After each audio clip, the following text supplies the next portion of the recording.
60 سال کے عبداللہ خان نامی بزرگ آج پھر شدید گرمی اور تپش میں سارا دن کھڑے رہنے کی وجہ سے بے ہوش ہو چکے تھے۔ ان کے گرتے ہی آس پاس موجود ٹھیلے والے بھاگتے ہوئے ان کے قریب آئے اور پانی کا چھڑکاؤ کر کے انہیں ہوش میں لانے لگے۔ یہ آج چوتھی دفعہ ایسا ہوا تھا کہ عبداللہ خان نامی پھل فروش شدید بیماری کی وجہ سے چکرا کر گرے تھے۔ چند لوگوں نے فوراً انہیں قریبی سرکاری ہسپتال میں پہنچایا اور ان کے گھر کال کر کے اطلاع دینے لگے۔ ان بزرگ کے گھر کال ملی تو ان کی بیٹی رمشا نے کال اٹھائی، جو کب سے باپ کی راہ تک رہی تھی۔ فون پر جب انجان لوگوں نے اطلاع دی کہ اس کا باپ بے ہوشی کی حالت میں ہسپتال لایا گیا ہے تو اس کا وجود کانپنے لگا۔ وہ بامشکل لرزتے ہوئے لبوں سے اٹکتے ہوئے ہسپتال کا نام اور پتہ پوچھ کر وہاں جانے کے لیے نکلی۔ سارے راستے اس کے دل میں بے چینی اور وسوسے آتے رہے، نہ جانے اس کا باپ کس حال میں ہوگا۔ وہ ہسپتال کی جانب سفر بھی کر رہی تھی اور اس کی آنکھوں سے آنسو بھی رواں تھے۔ بے ساختہ اسے اپنا بھائی یاد آیا۔ وہ رکشے میں بیٹھے ہوئے بھی سسک سسک کر رونے لگی تھی۔ کاش آج بھائی زندہ ہوتا تو ابو کو یوں اس عمر میں کام نہ کرنا پڑتا۔ یہ عمر تو ان کے گھر میں آرام کرنے کی تھی، مگر وہ اپنا اور میرا پیٹ پالنے کی خاطر، میرا جہیز بنانے کی خاطر سارا دن دھوپ میں کھڑے رہ کر پھل سبزیاں بیچتے رہتے۔ رمشا اپنے آنسو صاف کرتے ہوئے سرگوشی میں خود سے ہی بڑبڑائی تھی۔ اس بھری دنیا میں آخر کون تھا اس کا، سوائے اس کے بیمار باپ کے، جو شاید اب تک سانس بھی لے رہا تھا تو اس وقت تک جب تک اس کی لاڈلی بیٹی رمشا کو محفوظ ہاتھوں میں سپرد کر کے اپنے فرض سے سبکدوش نہ ہو جائے، ورنہ اندر ہی اندر مر تو وہ تبھی گئے تھے جب ان کا 21 سالہ جوان بیٹا بیچ سڑک پر ڈاکوؤں سے ہاتھا پائی میں گولی لگنے سے مارا جا چکا تھا۔ کاش اس روز بھائی امی کی دوائی کے لیے جمع کیے پیسے ان ڈاکوؤں کو دے دیتا تو شاید آج وہ اور اماں دونوں زندہ ہوتے۔ رمشا کی ماں کو کینسر تھا۔ ان کے گھر تو پہلے ہی غربت کے ڈیرے تھے۔ بڑے چاہوں سے رمشا کے مرحوم بھائی نے پائی جوڑ کر ایک سیکنڈ ہینڈ موٹر سائیکل خریدا تھا تاکہ ابو کو مارکیٹ تک آسانی سے چھوڑ کر آ سکے، مگر جب امی کی دوائیوں کے لیے پیسے کم پڑے تو رمشا کے بھائی نے اپنی موٹر سائیکل بیچ دی اور پھر ان پیسوں کو لے کر جا ہی رہا تھا کہ راستے میں ڈاکوؤں نے ساری جمع پونجی لوٹ کر رمشا کے بھائی کو بھی گولی مار دی۔ ادھر بھائی کا جنازہ گھر آیا، ادھر رمشا کی ماں کا دل کام کرنا بند ہو گیا۔ دونوں ماں بیٹے اب قبرستان میں سکون کی نیند سو رہے تھے، جبکہ رمشا اور رمشا کے ابو اس دنیا میں رہ کر ابھی اپنے حصے کی آزمائشیں جھیلنے پر مجبور تھے۔ انہیں بھی رمشا کی پرواہ تھی، ورنہ وہ تو کب کا جینا چھوڑ چکے تھے۔ انہی سوچوں میں رمشا گم تھی جب رکشہ ہسپتال کے باہر آ کر رکا۔ رمشا نے اپنے پرانے سے پرس سے چند پھٹے پرانے نوٹ نکال کر رکشے والے کو کرایہ دیا تو اس نے پھٹا نوٹ دیکھ کر شور مچا دیا۔ رمشا اس کی منت سماجت کرتے ہوئے بولی کہ بھائی، میرے پاس صرف یہی تھے، میرے ابو اندر ہسپتال میں بیمار پڑے ہیں، خدا آپ کو اس نیکی کا اجر روز محشر دے گا۔ رمشا کے الفاظ اور اس کا بھیگا چہرہ دیکھ کر اس رکشہ ڈرائیور کو بھی اس پر ترس آ گیا اور وہ خاموشی سے وہاں سے چلا گیا۔ رمشا ابو تک پہنچی تو وہ ابھی تک بے ہوش تھے۔ ڈاکٹر نے چیک اپ کرنے کے بعد بتایا کہ یہ ٹینشن بہت لیتے ہیں، ان کا بلڈ پریشر لو تھا، اگر یوں ہی چلتا رہا تو ان کا دل کی شریانیں سکڑ سکتی ہیں، جو کہ اچھی بات نہیں ہے۔ کچھ دیر بعد رمشا کے ابو کو ہوش آیا تو رمشا کو اپنے پاس دیکھ کر وہ رونے لگے اور بس یہی دعا کرنے لگے کہ میری آخری سانس سے پہلے میری بیٹی کو ایک نیک اور شریف ہمسفر کے ساتھ بحفاظت اپنے گھر کا کر دیں۔ اتفاق سے اسی ہسپتال میں قاسم نامی لڑکا بھی موجود تھا، جو کہ ایک دوست کی عیادت کرنے وہاں آیا تھا۔ اس نے جب رمشا کو اپنے باپ کے ساتھ ہسپتال سے جاتا دیکھا تو پہلی نظر میں ہی اسے رمشا پسند آ گئی۔ امیر گھرانے کا معزز لڑکا تھا۔ رمشا کے بارے میں معلومات نکالنا اس کے لیے کوئی مشکل کام نہ تھا۔ وہیں دوسری جانب رمشا اس بات سے انجان کہ اس کی تقدیر ایک الگ موڑ لینے والی ہے، اپنے ابو کے ساتھ گھر پہنچ گئی۔ اس کے ابو کی طبیعت دن بدن بگڑتی جا رہی تھی، پیسے بھی اتنے موجود نہ تھے کہ مکمل علاج کروایا جا سکتا۔ تبھی ایک روز محلے کی ایک رشتے والی رشتہ لے کر عبداللہ کے گھر آئی۔ جب عبداللہ نے لڑکے والوں کے بارے میں جانچ پڑتال کی تو کافی مطمئن سا ہو گیا، کیونکہ لڑکا اچھا خاصا کھاتے پیتے گھرانے سے تعلق رکھتا تھا اور اس کی نوکری بھی کینیڈا میں تھی۔ عبداللہ تو جیسے خوش سا ہو گیا تھا۔ رمشا سے جب ابو نے اس رشتے کا تذکرہ کیا تو وہ ایک سانس خارج کر کے سر کو جھکا گئی، جس کا یہی مطلب تھا کہ جیسے اس کے ابو بہتر سمجھیں گے اسے قبول ہوگا۔ اگلے روز قاسم کے گھر سے اس کے ابو اور پھپھو رشتہ لے کر رمشا کے گھر پہنچے تھے۔ پہلی ہی نظر میں رمشا کے ابو کو وہ لوگ بہت پسند آئے تھے۔ وہ تو شروع سے یہی دعا کرتے آئے تھے کہ ان کی بیٹی کو ایسا ہی گھر ملے، کم از کم سسرال جا کر اسے خواہشات کے لیے ترسنا نہ پڑے۔ انہیں تو یوں لگا جیسے ان کی ہر دعا قبول ہو گئی ہو۔ انہوں نے فوراً اس رشتے کے لیے ہاں کر دی اور اگلے ہی ہفتے نکاح کا دن مقرر ہو گیا۔ قاسم کے ابو نے جہیز لینے سے بالکل انکار کر دیا تھا۔ وہ صرف اور صرف رمشا کو بہو بنا کر اپنے گھر لے جانا چاہتے تھے۔ عبداللہ کی جیب پر اس طرح بوجھ بھی کم ہو گیا تھا۔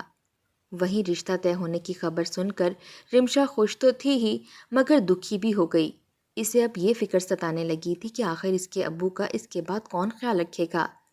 مہمانوں کے جاتے ہی رمشا روتے ہوئے ابا سے کہنے لگی تو اس کے ابو بولے، میری فکر مت کرو بیٹی، تم بس اپنی نئی زندگی کو لے کر خوش رہو، میرا کیا ہے، تمہارا فرض ادا ہو جائے میں بھی اپنے حصے کی بچی ہوئی زندگی کاٹ لوں گا۔ اتنا سن کر رمشا کا دل کٹ کر رہ گیا تھا۔ یوں ہی دن گزرتے گئے اور آخر وہ دن بھی آ گیا جب رمشا رخصت ہو کر قاسم کے ساتھ اس کے گھر آ گئی۔ رہ رہ کر اسے اپنے ابو کا خیال آ رہا تھا۔ ان کو اکیلے چھوڑ کر آنا اس کے لیے مشکل ترین کام تھا۔ یہاں سسرال میں بھی کچھ زیادہ لوگ نہیں تھے، صرف اس کا شوہر قاسم اور ایک سسر تھا۔ گھر میں چند مرد ملازم بھی تھے جنہیں بہو آنے کے بعد چھٹی دے دی گئی تھی۔ قاسم کا تو سب سے بڑا خواب پورا ہو چکا تھا۔ اس نے آج تک جو بھی چاہا تھا وہ حاصل کر لیا تھا، ایک اچھی نوکری اور من پسند بیوی، جسے آج اپنی دلہن بنے کمرے میں دیکھ کر اس کی خوشیوں کی کوئی انتہا نہ رہی تھی۔ رمشا بھی کچھ کم حسین نہیں تھی، بس غربت اور دکھوں نے اس کے چہرے کو پھیکا کر دیا تھا، ورنہ وہ قاسم سے بھی زیادہ پرکشش لگ رہی تھی۔ اس سے مل کر قاسم نے اپنے دل کی بات فوراً بیان کر دی تھی۔ کچھ دیر بعد قاسم واش روم چینج کرنے گیا تو رمشا بستر سے اٹھی اور آئینے کے پاس جا کر کھڑی ہو گئی۔ وہ اپنی جیولری اتار رہی تھی کہ تبھی اسے احساس ہوا جیسے کمرے میں کوئی داخل ہوا ہے۔ اس نے جھٹ سے پلٹ کر دیکھا تو سامنے اس کا سسر کھڑا تھا، جو اسے سر سے پیر بغور دیکھنے کے بعد اب مسکرا رہا تھا۔ سسر کو اپنے سامنے دیکھ کر رمشا جھجک کر فوراً سر پر دوپٹہ ٹھیک کرنے لگی۔ اسے یوں شرماتا دیکھ کر سسر کی آنکھوں میں عجیب سی شرارتی چمک ابھری تھی۔ اس نے ایک دفعہ آس پاس نظر دوڑائی اور یہ دیکھنے لگا کہ قاسم کمرے میں موجود نہیں ہے۔ اس کے بعد اس نے مسکراتے ہوئے رمشا کی جانب قدم بڑھایا اور پھر اس کے کندھے پر ہاتھ رکھ کر بولا کہ واہ، ہماری بہو تو بہت پیاری لگ رہی ہے، بالکل ایک گڑیا کی طرح۔ داد دینی پڑے گی قاسم کی پسند کو، نہ جانے کہاں سے اس نے اتنی حسین بیوی ڈھونڈ نکالی ہے۔ سسر کے منہ سے اتنا دوستانہ رویے میں اپنی تعریف سن کر رمشا کے چہرے پر شرم و حیا سے لالی سی آنے لگی تھی۔ اس کے بعد اس نے رمشا کو اپنے سامنے بٹھایا اور بغور دیکھنے کے بعد سمجھانے لگا کہ یہ گھر آج سے تمہارا ہے۔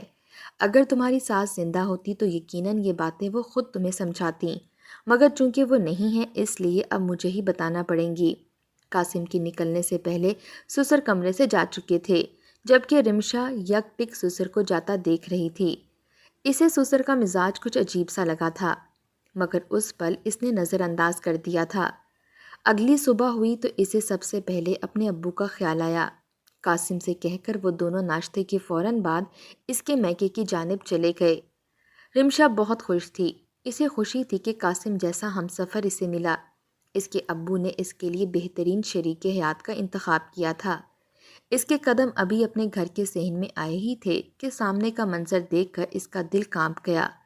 وہ چیخ مار کر ابو کی جانب دوڑی جو صحن کے بیچوں بیچ زمین پر منہ کے بل گرے ہوئے تھے۔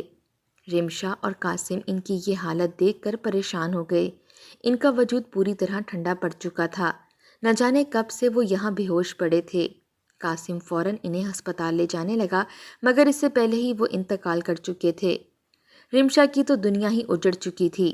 اس نے تو خواب میں بھی نہیں سوچا تھا کہ تقدیر اس کے ساتھ یہ کھیل کھیلے گی۔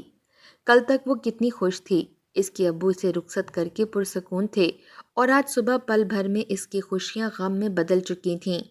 وہ ابو کی میت کے پاس بیٹھی پھوٹ پھوٹ کر رو رہی تھی۔ کوئی بھی تو اس کے ساتھ نہیں بچا تھا۔ اس کی ماں اور بھائی تو پہلے ہی اسے چھوڑ کر جا چکے تھے، اور اب ابو بھی انہی کے پاس چلے گئے تھے۔ کتنے ہی دن وہ صدمے کی کیفیت میں رہی۔ قاسم اس کا بہت خیال رکھا کرتا۔ کئی دن یوں ہی گزر گئے۔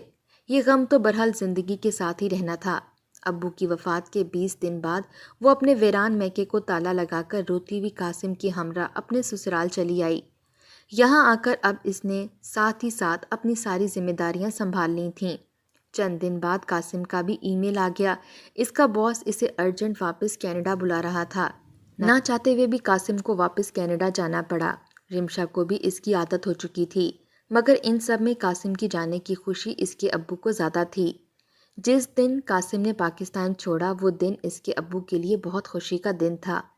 رمشا بھی اداس تھی، مگر قاسم کو ڈھیروں دعاؤں کے ساتھ رخصت کر کے وہ اسے بھیج چکی تھی۔ اب اس گھر میں صرف رمشا اور سسر کے علاوہ کوئی بھی موجود نہیں تھا۔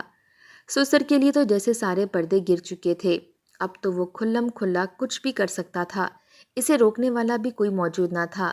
اسے تو رمشا پہلی نظر میں ہی دل کو بھا گئی تھی۔ وہ تو شاید کسی ایسے موقع کی ہی تلاش میں تھے، کب انہیں موقع ملے اور وہ بیچاری رمشا کو اپنا شکار بنائیں۔ رمشا ان سب سے بے خبر سارے گھر کا کام کرتی اور سسر کی ہر ضرورت کا دل سے خیال رکھتی۔ اس کا سگا باپ تو مر چکا تھا، وہ اب ان کی خدمت کر کے ان کو اپنا باپ سمجھ رہی تھی۔ آہستہ آہستہ سسر کی نظروں کا بدلتا ہوا زاویہ رمشا سے بھی ڈھکا چھپا نہ رہ سکا۔ اسے اب سسر کی نظریں اپنے وجود پر چبھتی ہوئی محسوس ہونے لگی تھیں۔ وہ اکثر کام کرتے ہوئے یا سوتے ہوئے کئی بار رمشا کو گھورتے رہتے تھے۔ رمشا کو اب سسر سے ڈر لگنے لگا تھا۔ وہ ان کی نظروں کا مفہوم سمجھ کر کانپ سی جاتی تھی، پھر دل سے یہ کہہ کر ٹال جاتی کہ وہ اس کے باپ کی جگہ ہیں، کیونکہ ان کی نظروں کا بدلتا ہوا زاویہ اب اسے سمجھ آنے لگا تھا۔ وہ اپنے کمرے میں بند ہو کر رہ گئی تھی، اس کا دل خوف میں مبتلا ہو چکا تھا، مگر سسر تو جیسے بغیر کسی خوف کے بہو پر نظریں گاڑنے لگا۔ ایک روز تو سسر نے حد ہی پار کر دی۔ رمشا شدید بخار میں تپ رہی تھی، وہ گہری نیند میں سو رہی تھی جب اسے یوں محسوس ہوا جیسے کمرے کا دروازہ کھول کر کوئی آیا ہے۔ اس نے پہلے تو دھیان نہ دیا، مگر جب اپنے بہت قریب کوئی دوسرا وجود محسوس کیا تو بکھلا کر اٹھ بیٹھی۔ اس کا سسر اس کے بہت قریب بیٹھا تھا۔ رمشا نے بکھلا کر ان کی جانب دیکھا اور اچھل کر بستر سے اتری۔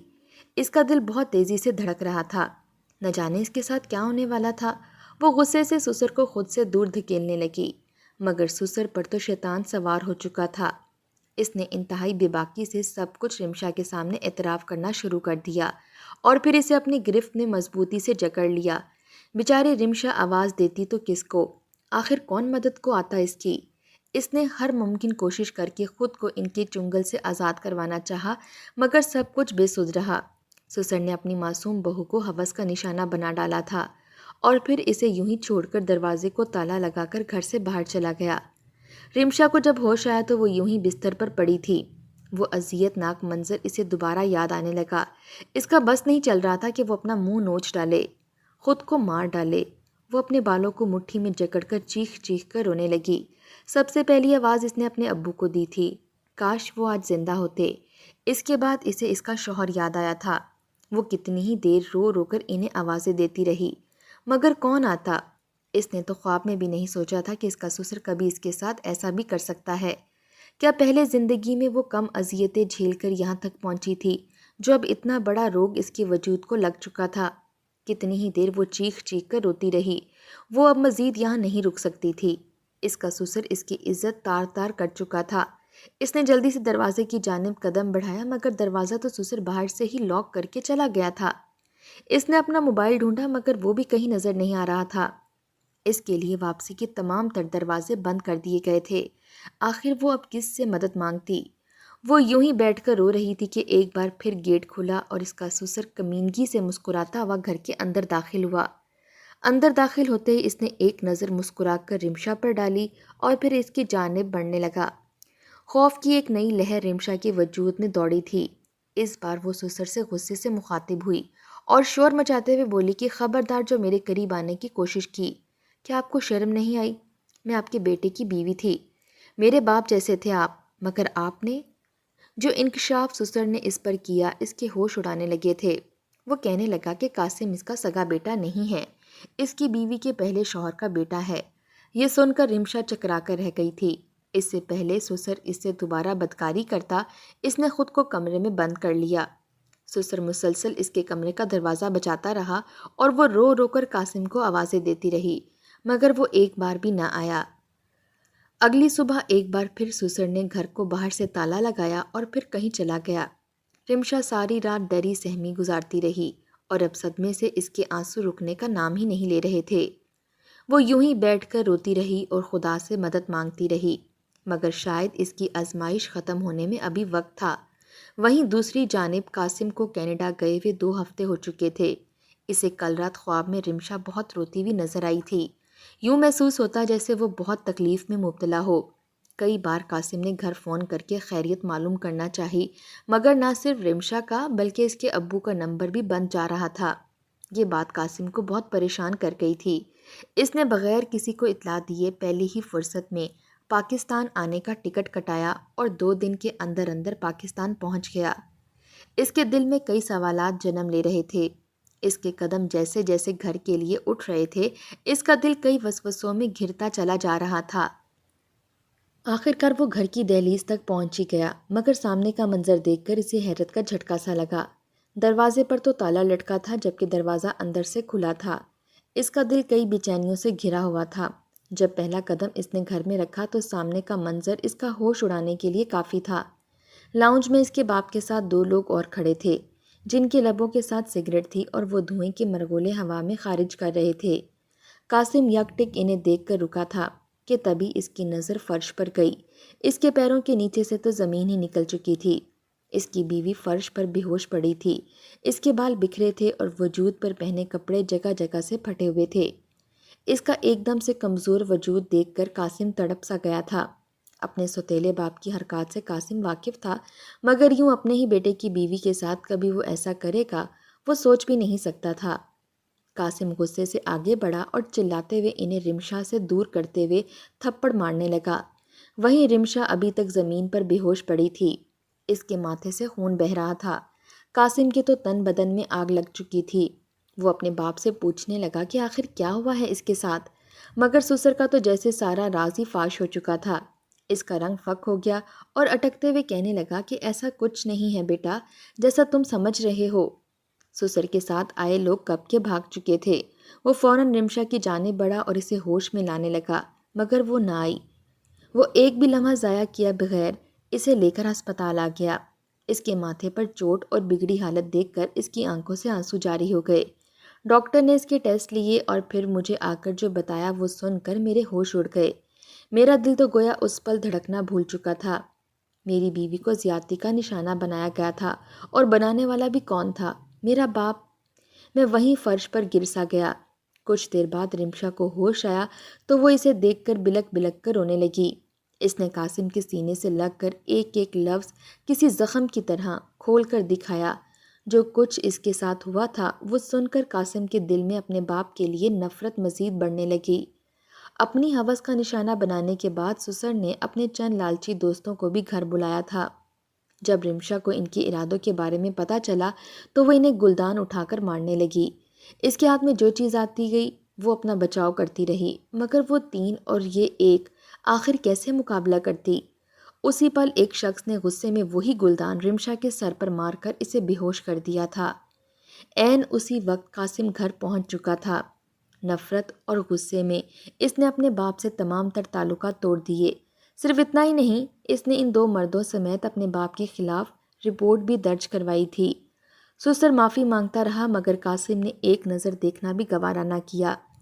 رمشا کتنے ہی دن صدمے سے دوچار رہی، وہ شرمندہ تھی۔ وہ خود کو اس حادثے کے بعد قاسم کے قابل نہیں سمجھتی تھی، مگر قاسم نے اسے سب کچھ ایک برا خواب سمجھ کر بھولنے کا کہا۔ قاسم کا کہنا تھا کہ تمہارا اصل قصوروار تو میں ہوں، جو تمہیں یوں اپنے باپ کے بھروسے چھوڑ کر پردیس چلا گیا۔ بہت وقت لگا تھا رمشا کو زندگی کی طرف لوٹنے میں۔ کچھ دنوں بعد قاسم رمشا کو لے کر ہمیشہ ہمیشہ کے لیے کینیڈا چلا گیا۔